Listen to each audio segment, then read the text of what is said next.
Après la prise de pouvoir de Lancelot, Arthur s'exila pendant 10 ans dans une cabane cachée au fond de la forêt de Éos.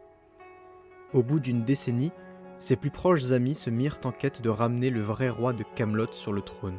Motivé par les sages paroles de Perceval, Arthur décida de reprendre la situation en main.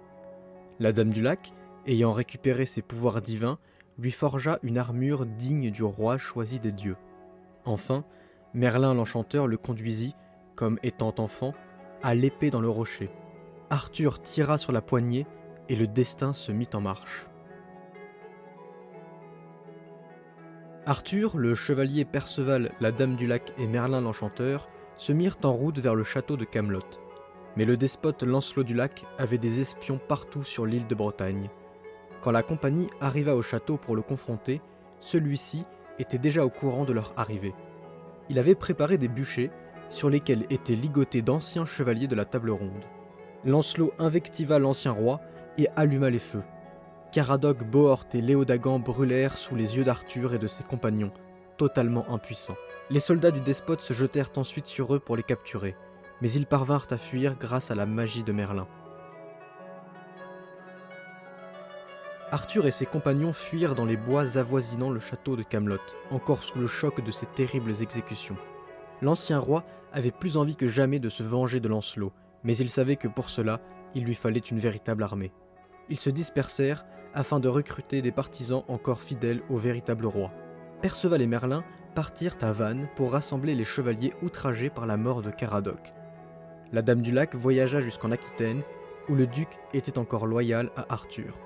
Quant à ce dernier, il prit la direction de la Carmélide, où les soldats de feu son beau-père se rallièrent à lui par soif de vengeance. En moins d'un mois, les troupes d'Arthur se réunirent au sud de l'île de Bretagne. En attendant les renforts, l'ancien roi apprit que son épouse, la reine Guenièvre, était toujours en vie, mais retenue prisonnière dans un château. Grâce à l'aide d'un ancien ami, Vénèque le contrebandier, Arthur parvint à la localiser. C'était un petit donjon dans l'ouest de l'île. Le véritable roi de Camelot posta son immense armée devant la bâtisse et exigea le relâchement de sa femme. La plupart des soldats de Lancelot s'enfuirent à la vue des troupes, et les quelques courageux qui résistèrent furent passés au fil de l'épée. Arthur retrouva Guenièvre et, pour la toute première fois, il éprouva de l'amour pour elle.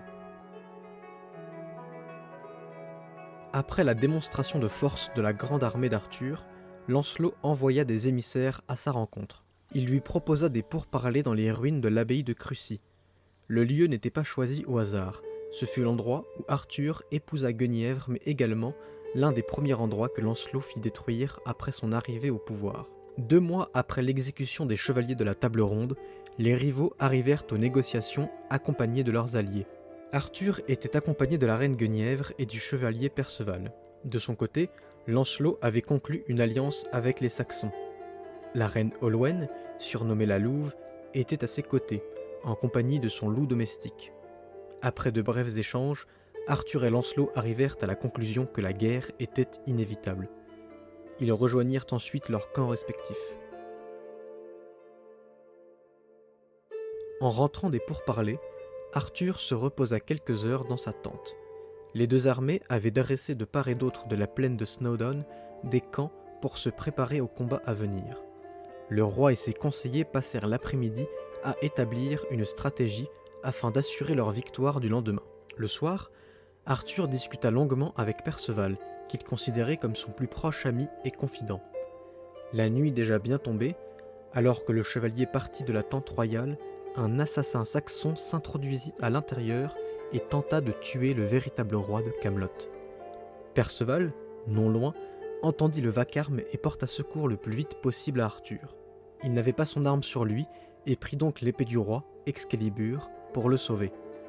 Dans ses mains, l'épée brilla de 1000 feux et il porta un coup fatal à l'assassin. Arthur, encore sous le choc, remercia sincèrement son ami de lui avoir sauvé la vie. Le lendemain matin, les deux armées se retrouvèrent face à face sur le champ de bataille, de part et d'autre de la plaine de Snowdon. Tous les hommes étaient équipés et prêts à se battre. Arthur et Lancelot se fixèrent quelques instants avant d'envoyer leurs soldats. Les guerriers de Carmélide foncèrent les premiers, impatients de venger leur roi. En face, Lancelot envoya les Saxons d'Olwen en riposte. Les premières épées s'entrechoquèrent et les premières têtes roulèrent au sol. Les barbares saxons étant plus nombreux, Arthur fit sonner le corps pour envoyer les cavaliers. Lancelot patienta jusqu'à la fin de la charge pour envoyer ses propres chevaliers afin d'avoir l'avantage du terrain. Sur le champ de bataille, le roi Arthur dégaina Excalibur et l'épée scintilla d'une lueur aveuglante. L'approbation des dieux motiva les guerriers, mais l'ennemi en face était coriace. C'est à ce moment-là que des flèches sortirent du sous-bois surplombant la plaine et fondirent sur les troupes de Lancelot. Les archers et fantassins du duc d'Aquitaine sortirent de la forêt avec à leur tête le chevalier Perceval. Ce dernier rejoignit son roi et ami Arthur et ils combattirent ensemble comme un seul homme. La victoire était proche. Face à cette vision, Lancelot, plus en colère que jamais, décida de sonner la retraite. Ses troupes fuirent la queue entre les jambes. Mais alors qu'Arthur était en train de se réjouir, la reine des Saxons, Olwen la Louve, décocha une flèche mortelle à Perceval avant de s'enfuir à cheval. Le chevalier s'effondra à terre. Arthur courut en un instant le rejoindre, mais il était trop tard. Perceval expira son dernier souffle dans ses bras. Quelques jours après la bataille, une tombe fut construite pour Perceval dans les ruines de l'ancienne abbaye de Crucy. Arthur n'était pas sorti de sa tente depuis la fin du combat et n'adressait la parole à personne. Ses plus proches commandants lui conseillaient pourtant de poursuivre Lancelot, qui s'était réfugié dans le château de Camelot, et d'y faire le siège. Mais le roi ne voulait rien entendre ni rien faire. Il pleurait son plus proche ami. Même les douces paroles de sa femme n'arrangèrent rien. Il s'isolait jour et nuit, accablé sous une immense tristesse. Mais la guerre contre Lancelot ne faisait que commencer. Il fallait agir. La reine Guenièvre décida alors de prendre la tête de l'armée et de marcher vers Camelot. Merlin et la Dame du Lac proposèrent de rester aux côtés d'Arthur pour veiller sur lui, mais ce dernier refusa, ne souhaitant que la paix et la solitude. Le lendemain du départ des troupes, il ne restait plus que la tente royale d'Arthur au bout de la plaine de Snowdon. Il s'assura qu'il n'y avait plus personne avant de sortir prendre l'air. Le roi de Camelot, encore empli de tristesse, prit une corde la nuit tombée et s'enfonça dans la forêt, pensant ne jamais revenir. Au bout d'une bonne heure de promenade nocturne, il n'avait plus la force de marcher, plus la force de ne rien faire du tout même. Il s'assit sur un rocher, prit sa tête entre ses mains et se mit à pleurer. À ce moment-là, une épaisse brume commença à s'élever du sol, et un bruit étrange résonna non loin. Interpellé, Arthur regarda devant lui et vit une silhouette. L'homme, vêtu d'un manteau de voyageur, s'avança vers lui et retira sa capuche. Il avait l'apparence d'un vieil homme, pourtant encore en très bonne santé. Le mystérieux individu se présenta à Arthur comme Llywelyn, le dieu créateur. Il prononça des paroles motivantes concernant l'existence du Graal et encouragea le roi de Camelot à poursuivre sa quête. Il l'invita à le suivre, car il avait quelque chose à lui montrer. Pendant ce temps-là, la reine Guenièvre posta son armée devant le château de Camelot et en entama le siège. Llywelyn le créateur mena Arthur à l'entrée d'une grotte. D'après lui, le véritable roi de Camelot trouvera toutes les réponses qu'il recherche à l'intérieur. Arthur n'eut même pas le temps de lui poser une question que l'étrange personnage avait disparu. Il s'enfonça à l'intérieur de la grotte et alluma une torche car il y faisait très sombre. À partir d'une certaine distance, Arthur distingua des signes de construction humaine. Cela ressemblait de plus en plus à une sorte de tombeau. Il entra dans une série de chambres funéraires où étaient disposés sur les côtés des cercueils sur plusieurs étages. Au bout des couloirs, Arthur entra dans la dernière pièce du mausolée. Il s'agissait d'une très grande salle de forme ronde, avec à l'intérieur un seul cercueil, plus grand que les autres. Devant le cercueil, il y avait un autel, au pied duquel se trouvait une malle. Lorsqu'il avança dans les salles, Arthur tomba nez à nez avec un ours. L'animal était imposant, mais ne semblait pas agressif. Au contraire, il avait l'air blessé et cherchait de l'aide. Le roi de Camelot examina la bête et découvrit sa blessure. L'ours saignait à mort et était en train de souffrir. Il caressa délicatement la tête de l'animal avant de l'achever avec son épée afin de mettre fin à ses souffrances.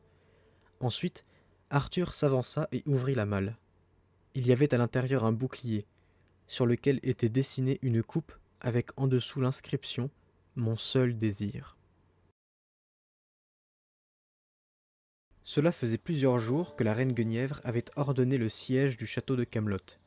Seulement, Lancelot était bien préparé pour cette situation, et les ressources étaient en nombre suffisant à l'intérieur des murailles.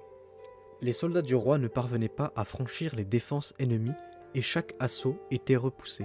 Le moral des troupes commençait à diminuer, se sentant abandonnées par leur roi. Près d'une semaine après le début du siège, une nouvelle charge fut ordonnée, et comme les jours précédents, elle fut contrée par les hommes de Lancelot. Mais alors que les chevaliers battaient en retraite, une silhouette scintillante fut aperçue sur la colline surplombant le château. Il s'agissait du roi Arthur sur son cheval, équipé d'une armure dorée et brandissant Excalibur. La simple vue de leur chef redonna de l'ardeur aux hommes qui, pour la toute première fois, forcèrent les troupes de Lancelot à se retrancher à l'intérieur des bâtiments. Aussitôt sur le champ de bataille, le véritable roi de Camelot organisa l'assaut final. Les fantassins et archers des armées de Carmélide et d'Aquitaine encerclèrent le château, et Merlin avait reçu l'ordre de lancer des boules de feu dans la cour pour faire diversion, pendant que Vénèque et quelques hommes se faufilaient à l'intérieur afin d'ouvrir le pont-levis. Ce plan fut une véritable réussite. Une fois les portes du château baissées, la plupart des hommes de Lancelot fuirent par couardise, se heurtant de plein fouet aux troupes royales. Arthur entra dans la cour du château de Camelot et confronta seul à seul l'usurpateur de son trône, Lancelot du Lac. Les deux rivaux se fixèrent de longs instants avant d'entamer le combat. Lancelot du Lac avait beau être le meilleur chevalier de l'île de Bretagne, il ne pouvait pas faire grand-chose face à la détermination du roi Arthur, maniant l'épée des dieux, Excalibur. Chacun esquivait ou parait les coups et attaques de l'autre. Les combats faisant rage à l'extérieur des murs du château, on entendait bien les bruits d'impact des épées s'entrechoquant. Arthur prit l'avantage dans leur duel et parvint à faire tomber Lancelot au sol. Alors qu'il était peut-être sur le point de l'achever, une flèche vint se planter à ses pieds. Olwen la Louve fit interruption dans la cour du château et empêcha Arthur de tuer Lancelot. Elle tira plusieurs flèches sur lui, qu'il dévia toutes sans aucune difficulté. La reine des Saxons releva l'usurpateur et l'aida à s'enfuir par un passage secret sous le château, tout en continuant de tirer sur leur adversaire. Lancelot fila une nouvelle fois entre les doigts d'Arthur. Le roi ressortit en colère de la cour et découvrit la victoire de son armée. Cependant, il ne pouvait pas laisser son ennemi de toujours s'enfuir de la sorte. Il ordonna à Merlin l'enchanteur de détruire le château de Camelot. Le magicien hésita, puis se plia aux ordres de son roi. Il rassembla toutes les forces qu'il avait en lui pour invoquer un sort d'une très grande amplitude. Une énorme tempête d'éclairs et de feu se forma au-dessus du château.